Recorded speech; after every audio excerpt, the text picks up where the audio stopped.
राष्ट्रपिता महात्मा गांधी ने 1947 से पहले भारतीय राष्ट्रीय कांग्रेस के बारे में एक बात कही थी कि the idea and the space which is represented by Indian national Congress in Indian political system can't be taken away because the idea and the space of Indian national Congress is Indian constitution. यानी कि कांग्रेस का जो विचारधारा है, idea है, space है, वो भारतीय संविधान है, तो उसे उससे अलग नहीं करके लिया जा सकता। अगर कांग्रेस नहीं होगी तो उसकी जगह कोई दूसरी पार्टी होगी जो कांग्रेस का आइडिया रिप्रेजेंट करेगी भारतीय केंद्रीय राजनीति में। और अभी हम अगर कांग्रेस को देखें तो इससे कथन का 0.1% भी उस पे लगा के हम सार्थक रूप से नहीं देख पाते हैं। अभी उनका जो केंद्रीय नेतृत्व है, उनके जो कार्यकर्ता हैं और फिर उनके जो वोटर हैं, उन तीनों में एक खांच दिखाई पड़ती है, एक लैला मजनू वाला सीन दिखाई पड़ता है। मुझे एक शायरी याद आती है भारतीय राष्ट्रीय कांग्रेस के और नेताओं और उनके वोटरों के बीच में संबंध से। मोहब्बत मोहब्बत बड़ा जानते हो तो फिर ये बताओ उसकी आंखों के बारे में क्या जानते हो। ये जुग्राफिया, फलसफा, साइंस, साइकोलॉजी, रियाजी, ये जुग्राफिया, फलसफा, साइंस, साइकोलॉजी, रियाजी वगैरह ये सब भी अहम है, मगर उसके घर का पता जानते हो। तो ये भारतीय राष्ट्रीय कांग्रेस पर और उनके वोटरों के बीच में संबंध पर सटीक बैठती है। नमस्कार, मेरा नाम है नितिन पुरी और आप देख रहे हैं पॉलिटिकल गॉसिप। आज हम बात करेंगे 5 राज्यों के विधानसभा चुनाव के परिणाम और उनके प्रभावों के बारे में। इनमें सबसे पहले नजर डालते हैं 5 राज्यों में विधानसभा चुनाव के परिणामों पर।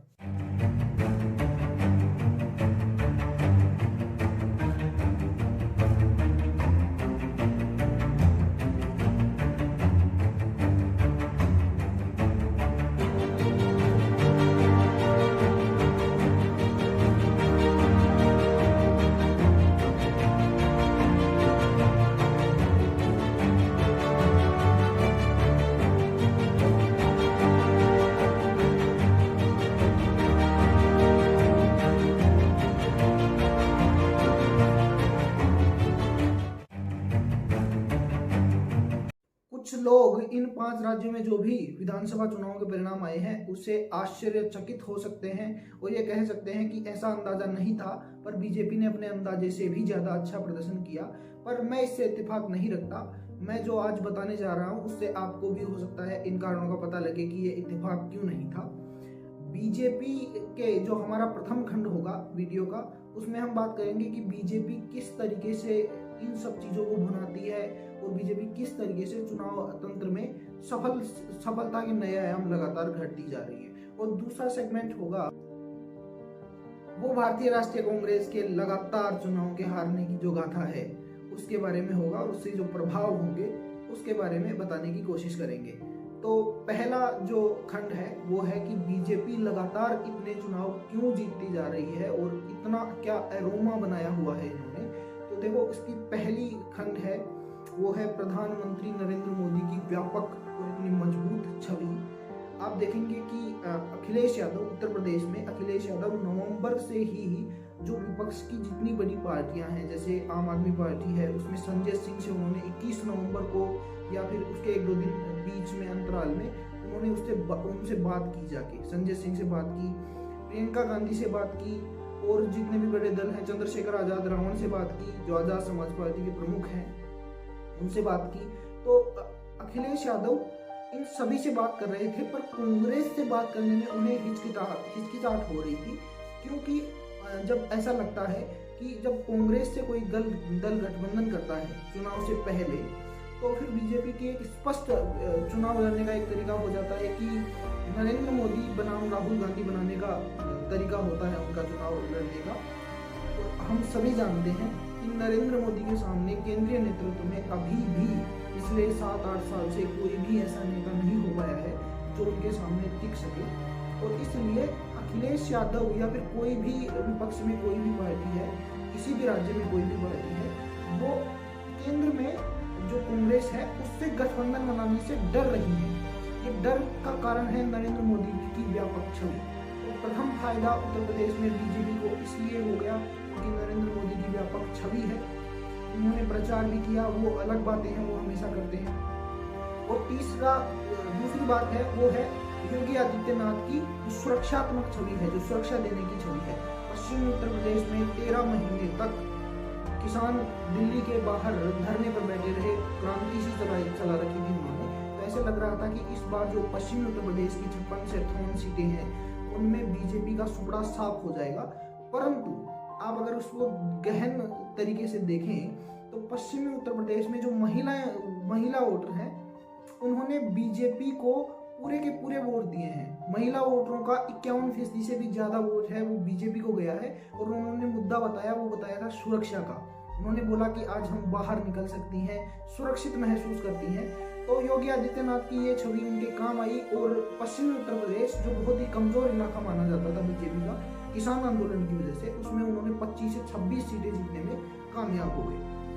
तीसरा पॉइंट है वो है बीजेपी के काडर, बीजेपी का कार्यकर्ता और चुनाव लड़ने का तरीका जो अमित शाह और जेपी नड्डा ने बना रखा है बीजेपी ने, कि उनको वो ना थकने वाली प्रणाली में काम करते हैं। उन्होंने बूथ लेवल पर, उसके बाद में तहसील लेवल पर, उसके बाद में जिले के स्तर पर, उसके बाद में ब्लॉक स्तर पर, उसके बाद में राज्य स्तर पर अलग अलग इकाइयां स्थापित की, उनके प्रमुख बनाए और उनसे हर 7 दिन का फीडबैक हमेशा से लिया जा रहा था। और जब चुनाव आयोग ने तारीखें घोषित की उसके बाद में हर तीसरे दिन लेने लग गए फीडबैक, उसके बाद में हर दिन लेने लग गए फीडबैक। तो ये बीजेपी का ना थकने वाला तंत्र है जो लगातार सक्रिय रहता है। उसने बीजेपी को चुनाव जिताया है। विचारधाराओं की लड़ाई तो खत्म सी हो गई, वोटर पर बेस्ड राजनीति ज्यादा होने लगी। आप देखिए कि 10 तारीख को चुनाव के परिणाम आए और 10 तारीख को प्रधानमंत्री ने रात में बीजेपी कार्यकर्ताओं को संबोधित किया और उन्होंने ये बोला कि जिस प्रकार से 2017 के चुनाव बीजेपी ने जीते, तो 2019 के जब प्रधानमंत्री का चुनाव मैंने जीता तो जो राजनीतिक पंडित थे उन्होंने बोला कि 2017 में जब बीजेपी जीती उसी टाइम ये फिक्स हो गया था कि 2019 में बीजेपी जीतने वाली है। तो मैं आशा करता हूं उन पॉलिटिकल पंडित से कि इस बार जब 2022 का चुनाव बीजेपी ने जीत लिया है तो वो ये भी बोलें कि 2024 का चुनाव भी बीजेपी जीतने वाली है। इसके बारे में व्यापक चर्चा होगी। प्रशांत किशोर ने ट्वीट किया, उन्होंने नेशनल मीडिया में आकर बात भी की कि 2024 की लड़ाई अलग होगी। उसके बारे में हमारा तीसरा सेगमेंट होगा, वीडियो जो अलग वीडियो बनाएंगे उस पर, वो बाद में बात होगी। परंतु जो बताने वाली बात है वो ये है कि 10 तारीख की रात को वो इतने सक्रिय थे उस उत्तर प्रदेश के, उत्तराखंड के, मणिपुर के चुनावों को लेकर, गोवा के चुनावों को लेकर, और 11 तारीख को सुबह वो गुजरात गए।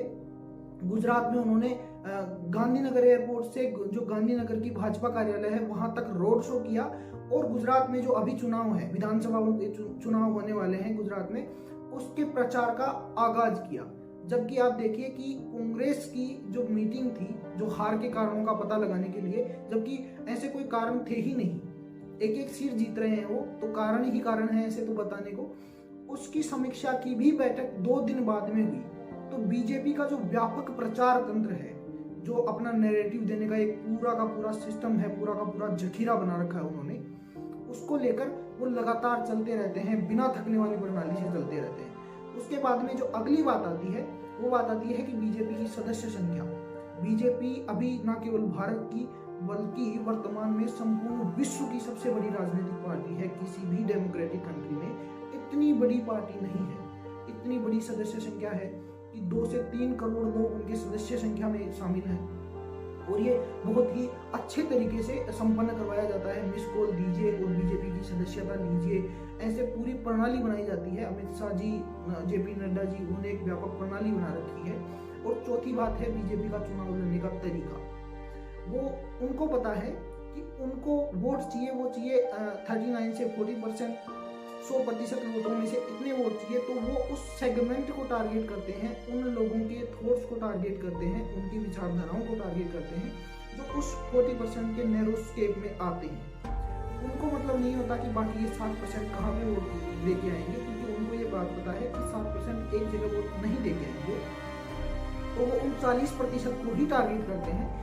जैसे सॉफ्ट हिंदुइज्म हो गया, सांस्कृतिक हिंदुत्ववाद हो गया, राष्ट्रवाद हो गया, और जो कोरोना काल के अंदर जो अनाज राशन वितरण प्रणाली थी उसमें उन्होंने उन वोटरों को टारगेट किया जिनमें उनको फायदा मिला था, इन चीज़ों का फायदा मिला था, और उन्होंने अपनी जीत सुनिश्चित कर ली। बाकी और भी कारण थे, जैसे बसपा ने चुनाव लड़ा तो उसमें सपा को हानि हो गई, और ये सेगमेंट देखिए आप कि जो बैलेट पेपर पर, पोस्टल बैलेट पर चुनाव हुआ, उसमें 51% वोट एसपी को पड़ा, समाजवादी पार्टी को पड़ा, और समाजवादी पार्टी इस हिसाब से 303 सीटों पर जीती है, अगर पोस्टल बैलेट के हिसाब से परिणाम निकाला जाए। परंतु देखिए, अखिलेश यादव जो सपा के प्रमुख हैं, उन्होंने एक नैरेटिव दिया था कि ओल्ड पेंशन स्कीम जो 2005 में अटल बिहारी वाजपेयी ने बंद कर दी थी, उसे हम पुनः लागू करेंगे। तो सरकारी कर्मचारी जो पोस्टल बैलेट से चुनाव वोट देते हैं, उन्होंने सभी ने 51% ने उनको वोट दिया और वो उस हिसाब से जीत रहे थे। पर बीजेपी ने उस पर कोई काउंटर नहीं किया, शांत रहे, क्योंकि उनको पता था हमारा मुद्दा अलग है, हमारे वोटर अलग हैं। इस प्रकार से बीजेपी का प्रचार तंत्र लगातार काम करता है, बिना धके प्रणाली से काम करता है, और इस प्रकार से वो चुनाव जीतते हैं। अब हम बात करेंगे कांग्रेस के हार के कारणों से। अब बताने के लिए इतने ज्यादा कारण हैं कि ये शायद पूरे 24 घंटे का वीडियो भी बन जाए, परंतु हम कुछ मुख्य कारणों का उल्लेख करेंगे कि बीजेपी कांग्रेस से हमेशा से इसे लगातार नेताओं को छीनती जाती है। जतिन प्रसाद जो बीजेपी में थे, उनको चुनाव चल भी नहीं रहे थे, चुनावों की कुछ चर्चा भी नहीं थी, उसी समय बीजेपी कांग्रेस से बीजेपी में ले आई। ये कारण कि बीजेपी कांग्रेस को ना पता होते हुए भी अनकॉन्शियस स्टेज में भी उनके नेताओं को ऐसे लगातार घेरे रहती है, और इतना डर पैदा कर दिया है कांग्रेस के मन में कि वो किसी भी चुनाव को, कांग्रेस में राहुल गांधी बनाम बीजेपी में प्रधानमंत्री नरेंद्र मोदी जी के, राहुल गांधी और नरेंद्र मोदी के बीच में करने से डरती है। इतना बड़ा डर पैदा कर दिया है उन्होंने। और तीसरी बात है कि फैंसी प्रचार तंत्र है, कोट अनकोट फैंसी प्रचार तंत्र, ये कि जैसे मान लीजिए एक था, वो था लड़की हूँ लड़ सकती हूँ। इतना महिलाओं को लेकर मेरा कोई वैसी विचारधारा नहीं है, परंतु ये जमीनी स्तर पर इतना सक्रिय नहीं दिखा। आप देखिए 10 तारीख को चुनाव प्रचार हुए थे, और 11 तारीख को उत्तर प्रदेश में प्रियंका गांधी की रैली थी, लड़की हूँ लड़ सकती हूँ, और उसमें 10 से 11 हजार महिलाएं आई थी। अब आप सोचिए कि कांग्रेस 2 सीट जीत पाई है 403 सीटों में से, और उस समय भी 10 से 11 हजार महिलाएं उस रैली में आ रही थी। आप ये बात सोचिए कि 10 से 11 हजार महिलाओं का परिवार भी अगर कांग्रेस को वोट देता तो कम से कम 2 से ज्यादा सीट जीतती। उनके वोट परसेंट देखिए कितने कम आ गए हैं उत्तर प्रदेश में। और ऐसा बोला जाता है कि भारत के प्रधानमंत्री का जो रास्ता है वो उत्तर प्रदेश से होकर आता है। भारत के प्रधानमंत्री के बाद में दूसरी अगर कोई राजनीतिक रूप से सबसे बड़ी कुर्सी है, वो उत्तर प्रदेश के मुख्यमंत्री की मानी जाती है। तो एक तो फैंसी प्रचार तंत्र है कांग्रेस का, इसकी वजह से वो हार गए। एक था कि उनके पास कोई काउंटर मैकेनिज्म नहीं होती, जैसे बीजेपी की हिंदुत्व था, तो राहुल गांधी इसमें जरूर नजर आए कि उन्होंने हिंदू नहीं हिंदुत्ववादी पर बल दिया, परंतु उसका जमीनी स्तर पर कोई लेखा जोखा देखने को नहीं मिला। इसलिए क्योंकि उनका प्रचार तंत्र, देश में सबसे बड़ी पार्टी है, सबसे ज्यादा इकाइयां हैं जमीनी स्तर पर, हर ब्लॉक पर इकाइयां हैं, फिर भी इस तरीके से चुनाव हार जाना बहुत ही निराशाजनक है। पंजाब में आप देख लीजिए, पंजाब में इतने बड़े चीजें चल रहे थे, सोनू सूद की बहन को चुनाव लड़वाया गया, प्रसिद्ध गायक सिद्धू मूसेवाला को चुनाव लड़ाया गया, उसके बाद में नवजोत सिंह सिद्धू को इतनी छूट दी गई कि उन्होंने मुख्यमंत्री तक बदलवा दिए। 11 महीने पहले, 3 महीने 4 महीने पहले 111 दिन का कार्यकाल चरणजीत सिंह चन्नी का करवाया, जिन्होंने 2 सीट से चुनाव लड़ा और दोनों से चुनाव हार गए। तो बदलाव इतनी निकट करते हैं चुनाव से, और 92 सीटें आम आदमी पार्टी ने जीती, जिनमें से 67 सीट अकेले कांग्रेस की थी। लग ऐसे रहा था कि कांग्रेस पंजाब में अच्छे तरीके से बहुमत से 45-46 सीटें जीतकर सरकार बना लेगी, परंतु जब परिणाम आने लगे तो उनके हाहाकार के सिवाय कुछ नहीं था। आम आदमी पार्टी ने एकदम क्लीन स्वीप कर दिया उनको। इसका कारण कुछ हो उससे पता नहीं, परंतु जब आम आदमी पार्टी ने पंजाब जीता तो उत्तर की चाबी दे दी गई। उत्तर में ये कहा जाता है, जो उत्तरी भारतीय हैं, जो मेरे जो दर्शक हैं, वो भी खुद ध्यान लगाएं कि जो उत्तर भारत में होता है, उसमें होता है कि आप सोचिए कि कोई ऐसे बोलता है कि मैं बीजेपी को वोट नहीं दूंगा, तो अपने आप दिमाग में क्या आता है? अपने आप दिमाग में ये आता है कि मैं कांग्रेस को वोट दूंगा। ये है कि उत्तर भारत में केंद्रीय राजनीति, जो प्रधानमंत्री पद के लिए होती है, उसमें अगर कोई बीजेपी के लिए नहीं है तो वो कांग्रेस के लिए होता। परंतु अब जब आम आदमी पार्टी ने पंजाब जीता है तो ये छवि बदलने वाली है, ये विचार बदलने वाले हैं। आगामी 10 सालों में बहुत कुछ बदलेगा। वो गंगानगर हनुमानगढ़ से होते हुए राजस्थान में घुसने की कोशिश करेंगे। उन्होंने हरियाणा को घेरा है, दिल्ली और पंजाब के बीच में। चंडीगढ़ उनकी संयुक्त राजधानी है, तो हरियाणा में आसानी से दखलंदाजी कर सकते हैं राजनीति में। और दूसरी बात, उनके पास अभी पुलिस है, क्योंकि दिल्ली में उनके पास पुलिस बल नहीं था, अब उनके पास पुलिस है। वो आसानी से अपने आयाम स्थापित कर सकते हैं, आसानी से अपने एजेंडे निर्धारित कर सकते हैं, उनको प्रचारित कर सकते हैं।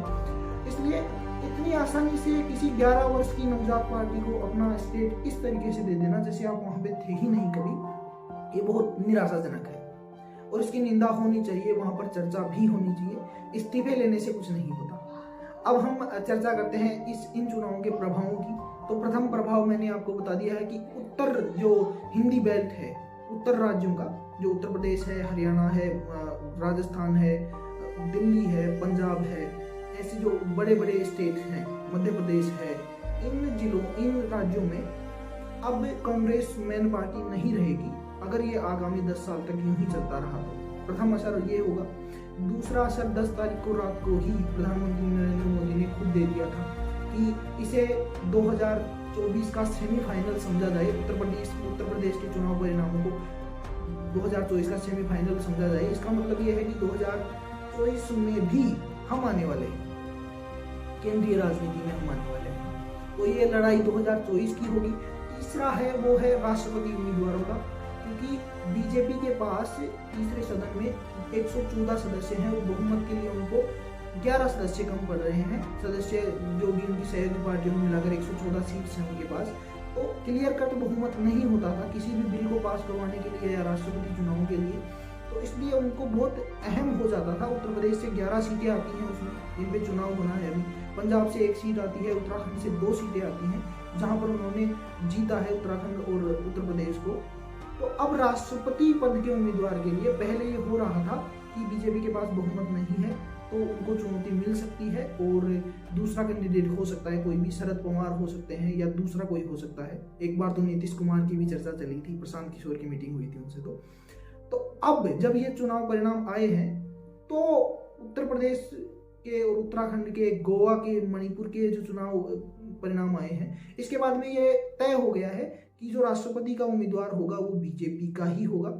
और राष्ट्रपति इतना महत्वपूर्ण पद होता है क्योंकि उसके हिसाब से कहीं पे भी जब चुनाव होने वाले होते हैं, आचार संहिता लगती है, तो राष्ट्रपति शासन लगता है, वो उसमें मैनिपुलेशन कर सकते हैं। जैसे अभी आपने सुना होगा उत्तर प्रदेश में गुजरात की पुलिस आई हुई थी, इस तरीके से वो हर स्टेट में ऐसा कर सकते हैं। तो उनको एक साइकोलॉजिकल एडवांटेज होगा।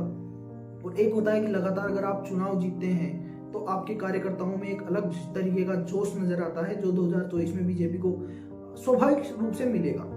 तो ये 2 असर होंगे, एक तो 2024 का चुनाव और एक राष्ट्रपति का चुनाव, उसमें बीजेपी को एक एडवांटेज मिला है। और तीसरी बात है आम आदमी पार्टी। पहली बार ऐसा है कि कोई भी पार्टी हो वो 11 साल में, मात्र 11 साल में अपने बलबूते पर किसी दूसरे स्टेट को जीतने में कामयाब रही है। और अरविंद केजरीवाल ऐसा भारतीय राजनीति में करने वाले पहले हैं। आप सोचिए, बीजेपी को भी 30 साल लगे थे किसी दूसरे स्टेट में सरकार बनाने के लिए। तो ये बहुत ही अच्छी सफलता है उनकी। और उन्होंने तो चुनाव परिणाम आते ही खुद बोल दिया कि अब कांग्रेस का कोई स्थान नहीं है और आम आदमी पार्टी राष्ट्रीय स्तर पर कांग्रेस का विकल्प बनने के लिए तैयार है। तो ये असर होंगे। उसके बाद में देखते हैं कि आगे क्या होता है। जैसे जैसे लगातार अभी मुख्यमंत्री भी नहीं बन पाए हैं संपूर्ण राज्यों में, तो आगे आगे क्या होता है वो देखते जाते हैं। हमारी अगली जो चर्चा होगी वो 2024 के बारे में होगी। प्रशांत किशोर और नरेंद्र मोदी के बीच में जो राइवलरी चली, ट्वीट वार चली, उसके बारे में होगी।